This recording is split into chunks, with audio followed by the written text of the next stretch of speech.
Welcome to Airway Exchange, the podcast for empowering educators and inspiring future CRNAs, a new series of Beyond the Mask supported by AA&A. We're your host team. I'm Greg Collins. I'm Nikki D'Amico. I'm Erin Martin. And I'm Louisa Martin. We're here to support the community of CRNA educators with conversations to explore, learn, and grow. To pursue excellence in the evolving field of nurse anesthesia education. And to champion our students and enrich the future of the profession. This is Airway Exchange.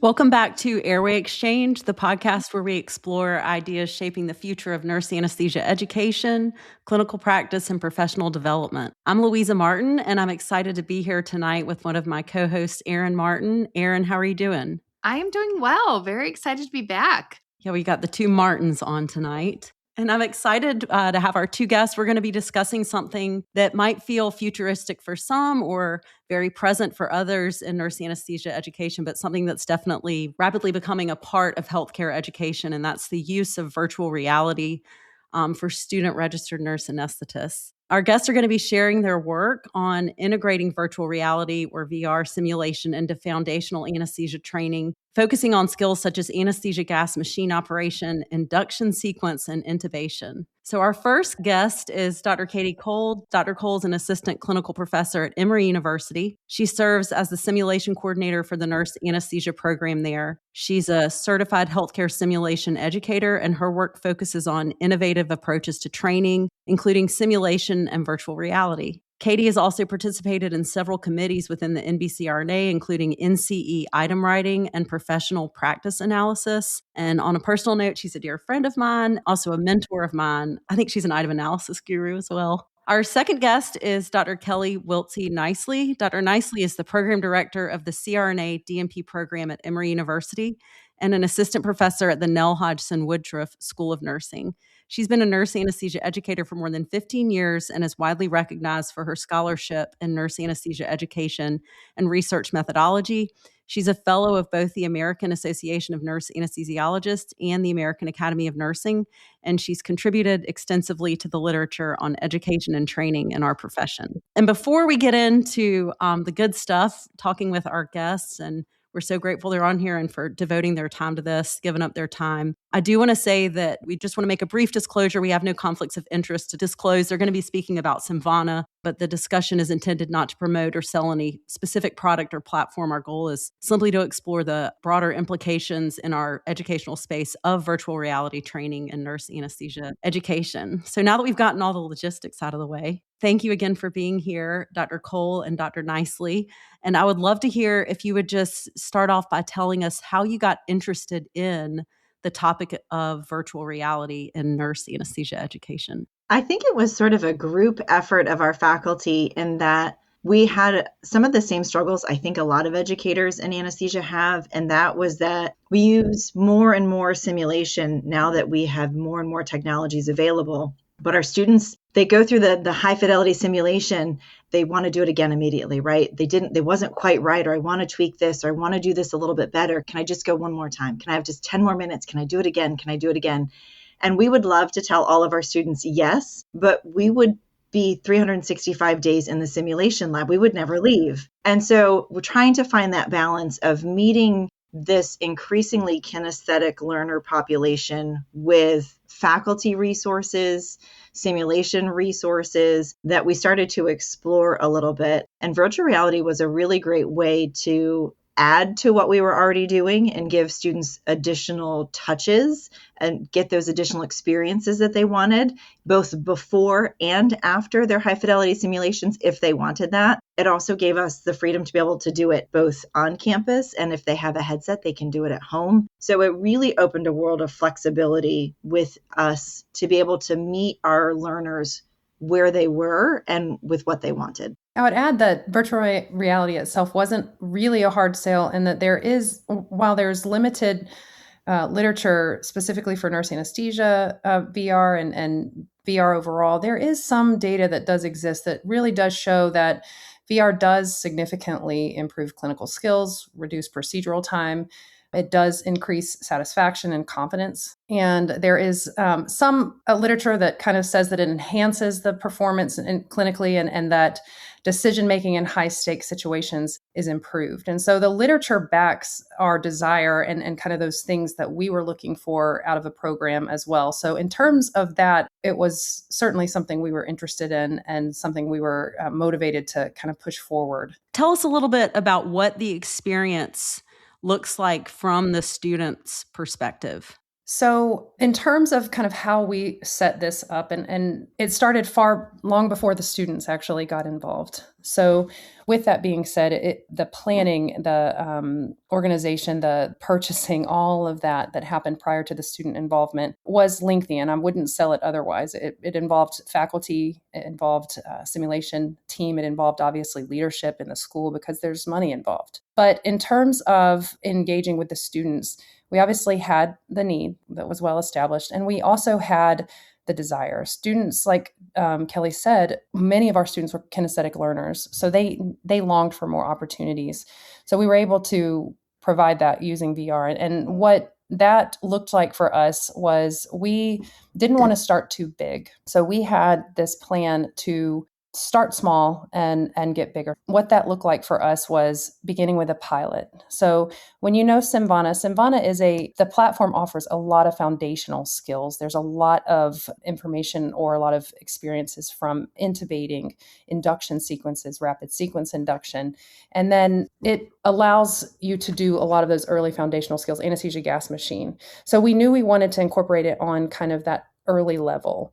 And so we started that with our first years, and we did it in a form of a pilot. And so we decided to do 6, kind of make it manageable, and do 6 sessions in the semester prior to their general principles course. And those 6 sessions were used to allow the students to get to know the headsets, understand how to make them work, how to troubleshoot, how to log in. I mean, as basic as that. So it started with those 6 sessions. They learned the equipment, and then we integrated it. And Kelly, if you want to talk a little bit about how we kind of integrated it into that general principles class. So in that pilot, they had introductory lessons on how to use the equipment, some pharmacology. They have things called mastery lessons. And so we started with that in that pilot. And then once they kind of had all of that going, then we incorporate it into our curriculum. And I'll let Kelly talk about that. Sure. And I think it's important to note that all of that foundational work that Katie is talking about was completely low stakes. There was no grades attached. It was,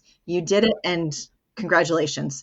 We didn't attach a grade. We didn't make it high stakes. We made it so that they wanted to get in there. They wanted to have fun. They wanted to learn the system. They wanted to play. It was a safe space to get comfortable with it before we went into a place where it was more related to your grades. I will also say, if you ever want to have a whole lot of fun as a faculty, like Katie said, we had a whole lot of front end work to do. And part of that front end work was the faculty had to know how to use this, right? All of us had to learn it. There are a host of pictures and videos out there somewhere where we all look absolutely ridiculous. We're all in headsets. We're all trying to work around and figure out what we're doing. People like me couldn't figure out how to move with their little hand controls. And so I'm walking into walls. People are saving my life.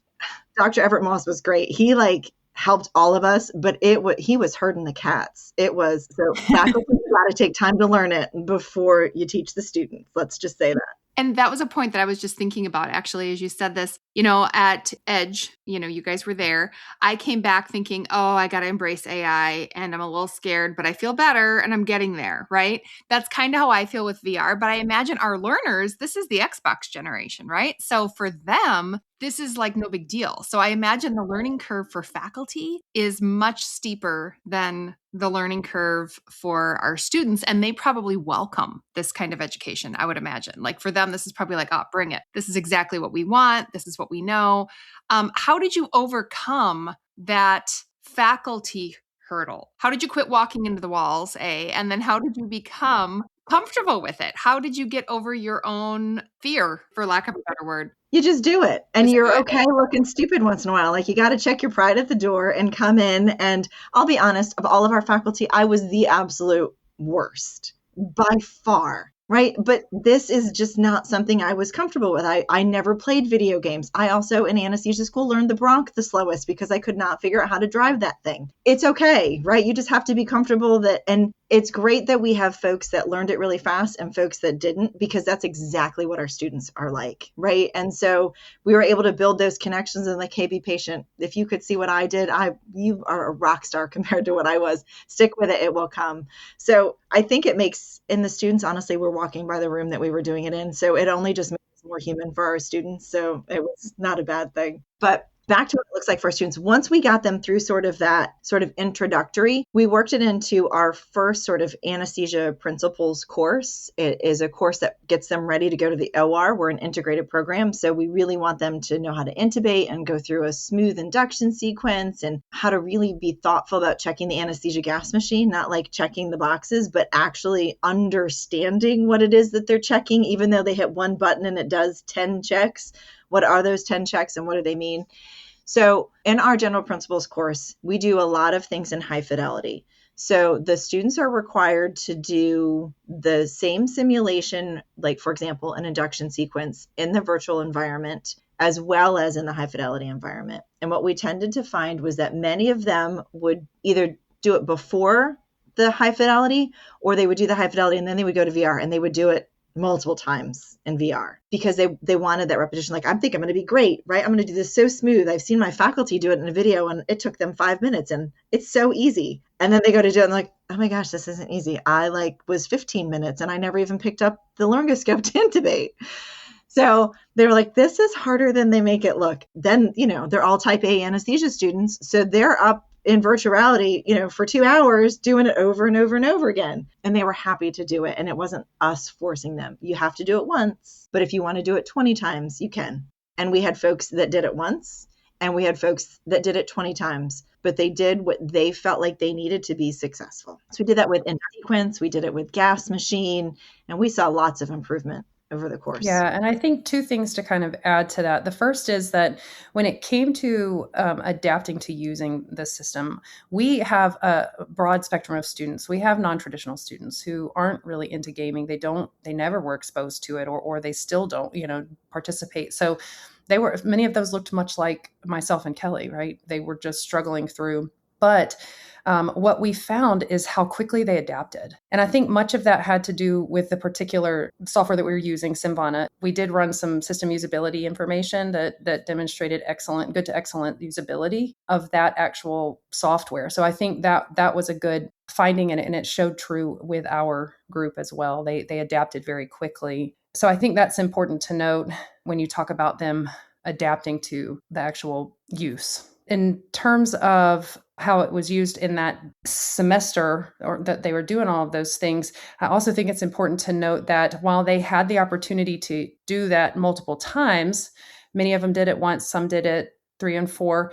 Some of them took hours to complete one lesson. And another thing that we found that I think was really valuable to know was that the amount of time spent did not equate to better performance in simulation, while the number of completions of modules did. So it was interesting. The students who did the modules to completion multiple times were faster at improving in the simulation lab.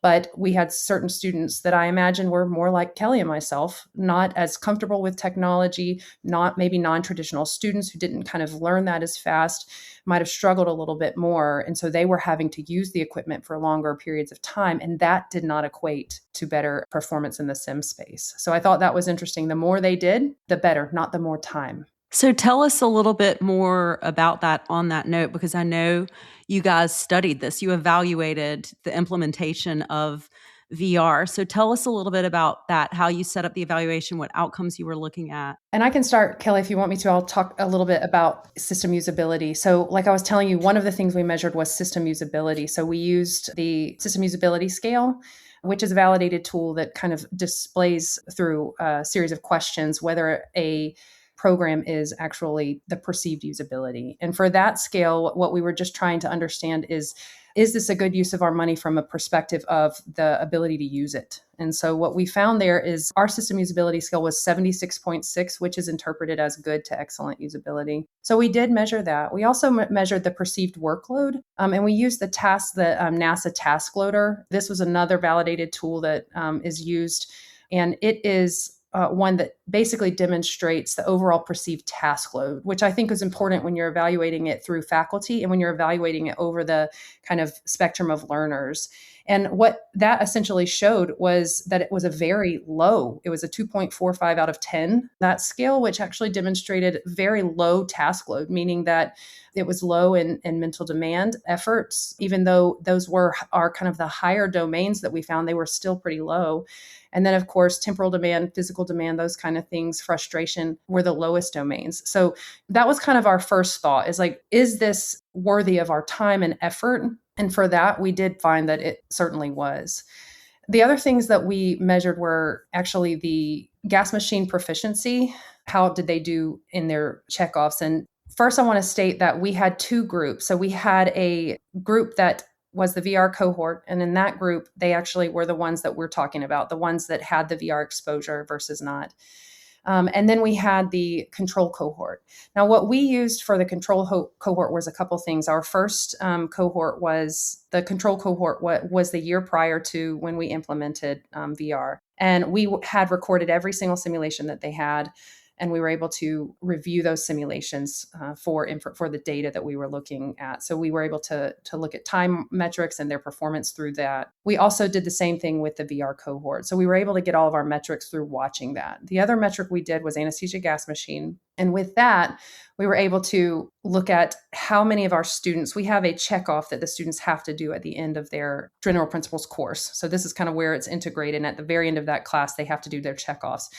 And so we do an anesthesia gas machine checkoff, and we have to kind of look at that and determine if they're ready to go to the OR. And so for this particular group, both groups, what we were able to do is to look at how many students had to remediate in the control group versus how many did not have to remediate, or versus how many had to remediate in the VR group. So that was how we used the gas machine data. So I'll start with that. With the gas machine data, this was kind of the one metric that didn't actually show much of an improvement in our cohort that had VR. Interestingly enough, that our VR cohort required more checkoffs than our control cohort, which actually we were not expecting that. But it made us really glad that we had VR, because it showed us how the way that we interpreted that was really more to say that if they didn't have that many exposures to the VR content, what would their checkoffs have looked at like at the end of the day? And given that group in particular was very kinesthetic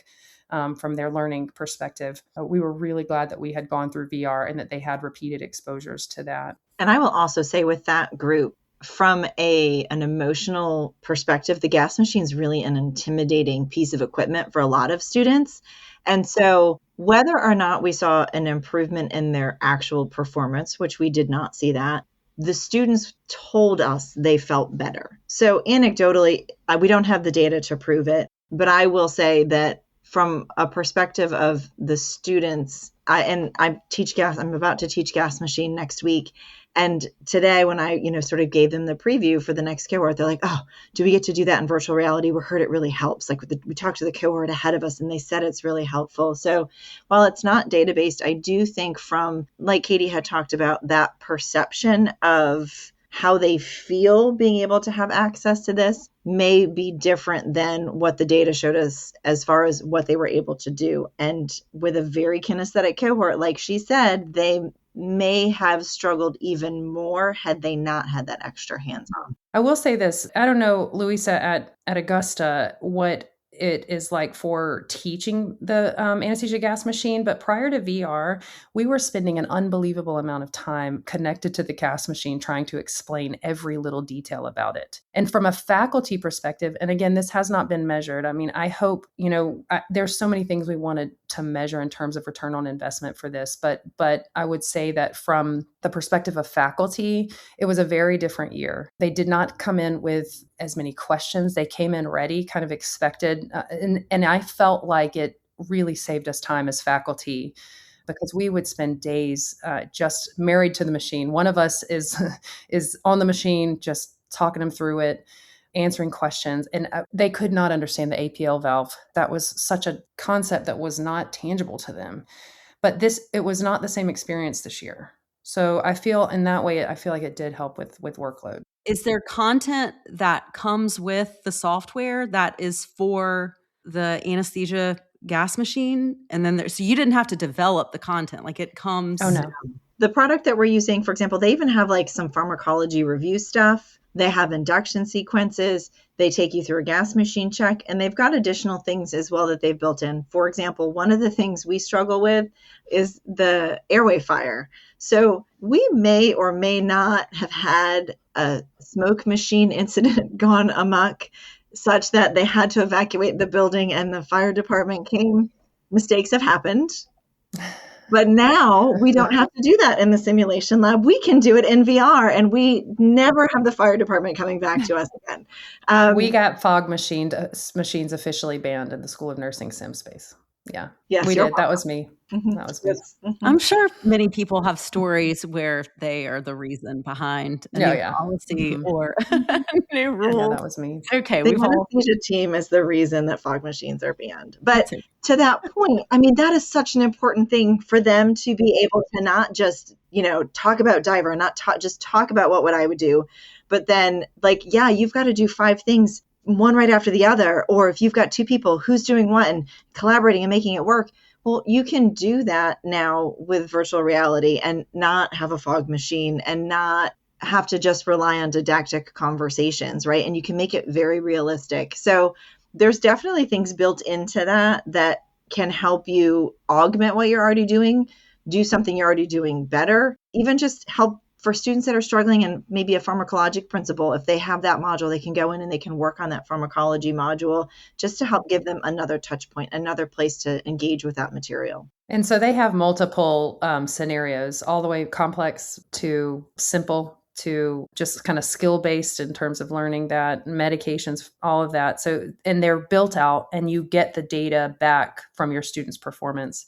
So you can catch students that are not necessarily, they're kind of not lower performers in the cohort, kind of more, kind of opportunities for improvement. You can catch them because the software collects all that data. Yeah. And then you can pull them in. And then when you have, you finish your whole day of sim and you've got 1 hour left, you can intentionally grab those folks, do some intensive work with them, get them up where they need to be. And then each week you're spending that extra time intentionally versus everybody wants a piece of that time period. And you don't really know who needs it the most. And sometimes the ones who need it the most aren't always the squeakiest wheel that find themselves in that space. You talked about confidence. I think that's a very powerful and important skill or attribute or aspect of this that can help students in the long run when they go into the clinical setting. What about some other non-technical skills such as decision-making, workflow, situational awareness? Did you perceive any improvement or notice anything with using VR where that can be helpful with those skills? I'm sure workflow, I would think maybe workflow. So literature does exist that shows that improvement in decision-making and skills. We haven't measured fully those yet. There's plenty of opportunity for exploring those kind of things, but we haven't measured those. The things that we measured specifically, one was time to intubation. And so that was something that, interestingly enough, was very positive for our students, because what we found is that while they started further behind, they caught up much quicker. So when you look at the data that we collected, the first week of simulation, and I truly believe this is because these were kinesthetic learners. So the first week of their high-fidelity simulation experiences, many of them did not even, only one actually intubated the patient. And so that was remarkably lower than the prior class. But what we found is that cohort, from a statistical significance perspective, they actually improved faster. And they did it pretty markedly so within the third time frame that we actually measured. So that showed significant improvement. So I think some of those things that you listed are kind of built into that when we're talking about a full sequence of induction. So in that way, we do have that data. I wouldn't say it was specifically, earmarked for that specific skill or that, part, but I think the overall impact of improving their performance quickly, it was great for us. And I will say, for those people who are, total nerds, we love this data stuff. And so we're actually looking to reach out and work collaboratively with other programs that are using virtual reality. And Dr. Cole is taking the lead on this to try to centralize some of the data collection that we do both at Emory and at other institutions so that we can look at this more broadly. Like it's not just a group of folks in Atlanta, but it's people in Atlanta and Minnesota and Michigan and, all over. Because if we can sort of work together on this, we're going to grow and learn a whole lot faster. And all of our students and all of our programs are going to benefit, which means all of our patients are going to benefit. So Dr. Cole is sort of spearheading that work to try to make sure that we're able to collect some more of those measures that we want to, much like you're talking about, Louisa, but also not just in one tiny little cohort, but across multiple cohorts and multiple programs and multiple spaces. So what are you guys going to do this second time that you are implementing use of VR? What's changed? We've already started a couple things. For first, prior to this, we actually gave them the option of when they wanted to do the module. So they had a 2-week period to get the module done. And in this phase, we set it up so that they could do it prior to each experience. So for example, prior to induction sequence the first time, they were able to complete the module. Not everyone did, but we gave them that opportunity. So we're going to have a little bit of comparison because not everyone completed it. Same thing with rapid sequence induction, same thing with emergence. So we were able to give them the exposure beforehand. So we want to collect that information and kind of understand what the impact is from that perspective. But from a kind of preparing students perspective, we've expanded it into our second year cohort. So our first year cohort was the initial investment, but we did realize that we were not going to be able to utilize all of those more complex scenarios. So we weren't going to be able to use those in those early students. It would have just been a little much for them. And don't get me wrong, they can utilize this at home. They could have worked through every single one. The only thing we asked is that they complete the assigned one within a 2-week period. So some of them may have already done some of the more complex sims, but what we did was expanded it into our second year cohort so that our second year cohort could do the things like the MH, the worst break ever, which is one of the scenarios where they go in and have to figure out what the heck is going on.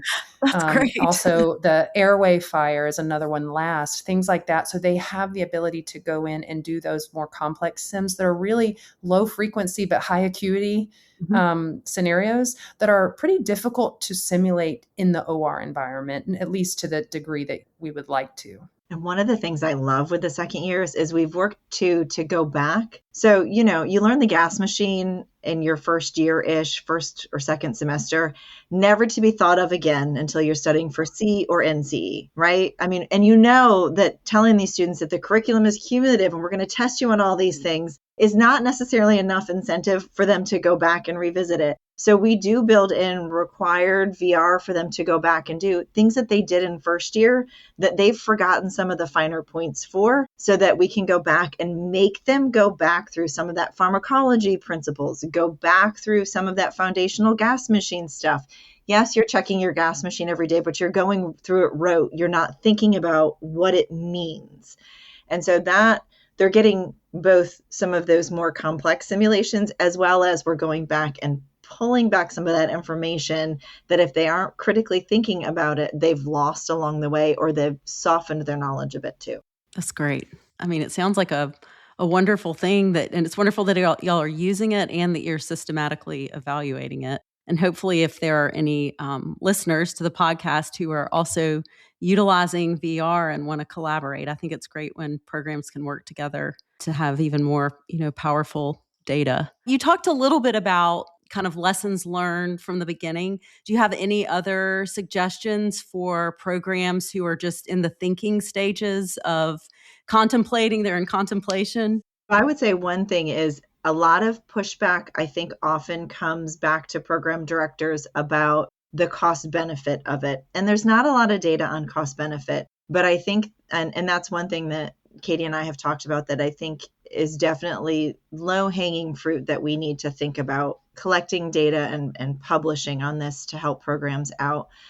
But when you look at the resource utilization, right, the amount of faculty time, the amount of time that you need unfettered access to a high-fidelity operating room, And, when you're running a simulation, it's not just a simulation technologist who is running vital signs, right? Because students do all kinds of wild and crazy things, and they give random drugs. You're like, what are you doing? Right? But you have to know how to change the vital signs I'm giving methylene blue for hypotension. I'm sorry. Okay, great. Here we go. Right? But that was not what you were anticipating. You were just thought they were going to give some phenylephrine. So you need to have somebody running the machine, right? You've got to have lots of different people involved in that. So from a faculty resource perspective, having the operating room available, from the students' remediation perspective, all of that has a cost associated with it. And there is a significant investment upfront in buying headsets, buying places to store the headsets. You have to have money to, fix things if they break. You have to buy subscriptions for the students. So there is a significant amount of investment upfront, but it can also save a great deal of resource, time, people, and space money on the back end. So I think that from a lesson learned perspective, that is a hard thing sometimes for people to articulate. Yes, we want to start with this technology. And here's why, from a financial perspective, it actually makes a lot more sense than building another simulated operating room that I can put, 1 or 2 students through the simulation at a time versus buying 10 headsets, and we can put 10 students through this at the exact same time, right? And I need 1 faculty or even 1 technologist available in that space to monitor all 10 of them versus I need 3, 4, maybe 5 faculty available to help those 1 or 2 students through this simulation at the same time. And you said the students can have a headset at home that's an additional cost. How does that work? I'm thinking about one of our students, right? So he is an avid gamer, right? I would never do Fortnite against him. I would lose hands down. That being said, he's an avid gamer and he already had a headset at home, right? So his unique user login works. So he already had a headset. He does it at home. We've had students who said, I really like this. I want to be able to do this in the comfort of my home. And they've gone out and bought a headset specifically for the purpose of doing this at home. And I'm pretty sure they're also playing some games on it now too, which I don't blame them. I do on mine as well. But we don't require them to buy a headset at home. They are able to use the ones that we have at the school, and that is, they don't ever have to have anything else. But those who have this at home, like you said, it's a completely different generation that loves this technology and that's playing games and doing all kinds of stuff with it. If they already have it at home and they want to do this module from the comfort of their home, they can. Do you have so many licenses that you We get do. per program? Oh, okay. Yep. Interesting. But each student gets their unique license, and that goes with them. So they can program it into whatever headset they want to use. And it collects data about their performance. Incredible metrics are available. So as a faculty, you can access all of the data. You can know how many times they spent in each module, how many times they messed it up, how many times they got it right. And then there's lots of metrics that can be collected. And actually through Simvana, the option exists to request certain metrics. So when you work with them, and again, we do not have conflict of interest. There's no financial gain to us. We've been very specific about how we work with them to keep this as objective as possible. It's very important to us that we do that. And so it's important to know that everything we say is because we genuinely feel that way. And so they have been incredible to work with in terms of getting the information that we need. You can contact them about what metrics you want to gather, which is part of what has me excited about this data collection overall with this multi-institutional collection, because Simvana will work with us so that we can pull data in ways that are beneficial for us. So I think that's an important aspect to note. And you can see so much in the platform that they're working with. I know something that we sometimes struggle with in evaluations from the student perspective, but then also from the faculty perspective, is the subjectivity of grading simulation, even with improved rubrics. We've got one faculty who's CHSE certified, and she works really hard every year to improve our rubrics. But there's always, for a number of reasons, including, the fact that, I'm a human being watching and I may look away to take a sip of water, or the fact is I can't collect the same type of data that a VR set can on the exact number of times a student does this, or if they did this or didn't do that. And then there could be, a student saying, well, I didn't do that. And you say, well, you did do that, and unless you're recording, which we don't typically record our students. I know we could, but I feel like that takes a little bit of the subjectivity out. And also, as you guys have already said, some of the faculty workload out on, not all the VR sessions are being graded, but again, collecting data that can ultimately help them improve, even if it's low stakes data. I don't know if that makes sense, but I know that's something that we've struggled with, is students saying, well, she's such a hard grader in sim and she's easier, and I do the same thing. I feel like using the headset to collect some of that data and objectively show the student, this is what you're doing. It takes some of that subjectivity out of it, which I think is good. Yeah, it can definitely be helpful. And I will say we don't do a lot of grading of our simulations. So for us, it's really important that it is I'm going to call it a safe space, although most people who go through simulation are so hypermetabolic, they would never say that it feels safe. They walk out and they're like, something happened. I'm not sure what it was, but I did things and I hope they were the right things. But so we really want them to go into that space and not be afraid to intervene, because our thought process is, if you are thinking and moving along a path, even if you choose 100% the wrong answer, we can see your trajectory and where you went wrong, right? And it may just be one small piece of information that you have incorrect. And if you had that right, you'd have gone to the right place. But we can then tweak that way of thinking, that differential diagnosis, to help you get where you should be. So for us, we really try to keep simulation relatively low stakes. We say the only way you fail simulation is to let the patient die and do nothing. Even if the patient dies, but you did something, even if it was the wrong thing, it's okay, because it gives us something to work with. If you just stand there and are like, that's a problem. Other than that, we can work with just about anything to help see how you think and how you learn and help you move along that trajectory. But you're right, VR does help us sort of see where they get stuck, right? Long pauses in between steps where they're trying to figure something out. I think we should also note, considering what you were saying about how they just, regardless of how psychologically safe the environment has been developed to be, they're going to feel pressure and stress in that high fidelity simulation OR. And so one of the feedback pieces that we got from the kind of written feedback that we collected was that the VR did not create the same level of stress that the high fidelity OR did.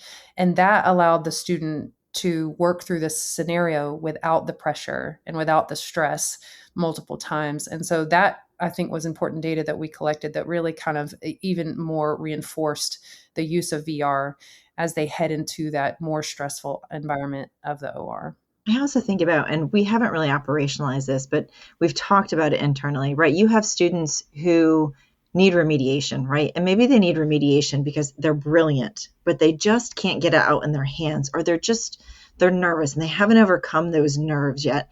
It's such a safe space for them to be able to start to do some of that on their own and then come into the simulation. And you've got a faculty, quote, breathing down your neck, right? They're standing right next to you, but they're scared to death of you.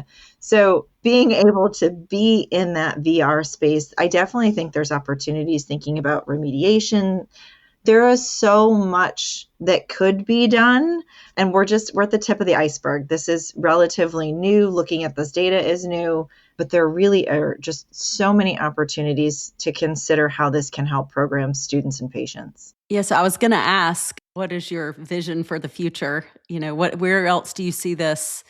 How else do you see this, or where else do you see this being used in nurse anesthesia education or for continuing education for practicing CRNAs? Just curious, what are your big visions for the future? Dr. Cole, you want to take that? So I think obviously we're all, if you're on this podcast, you're probably academic, relate, or at least have some interest if you're not already there.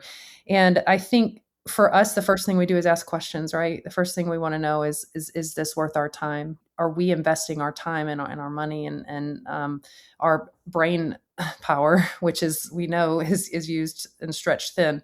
So I think that's the first thing we want to know is this worth our time? And I think that is kind of what we're working on now, is deciding, what is the return on investment? So I think from a perspective of understanding its use, I think that will evolve over time as we kind of explore where we're seeing improvement in our students.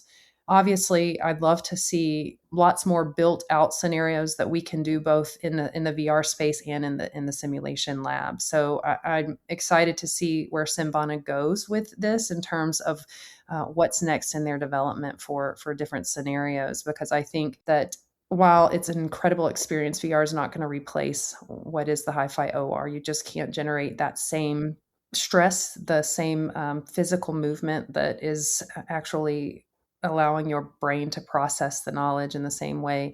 So while it's certainly, I don't see it ever replacing that personally. I do think that together, the two of them just make for such a strong combination that prepares them for clinical practice.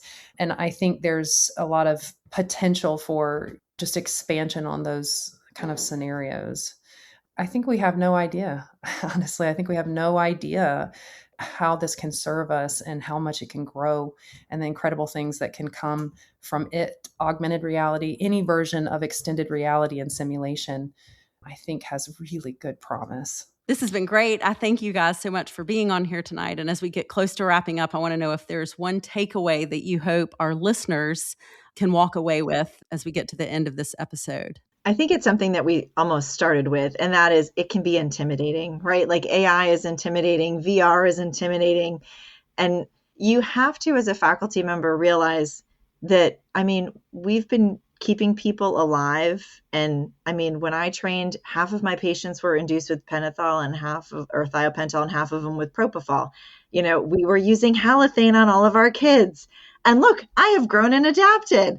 I'm capable of doing things other than halothane inductions on pediatric patients, right? We have Sugamidex and we use it all the time and don't think twice about it. You grow and adapt your clinical practice all the time and don't think twice about it. So don't let something like this intimidate you. Make sure you have somebody who will catch you before you walk into the wall, but embrace it, try it, be willing to fail at it a few times before you actually are great at it, because that makes you that much more human to your students, because they just put you on these pedestals and think that you are just these most infallible, amazing humans.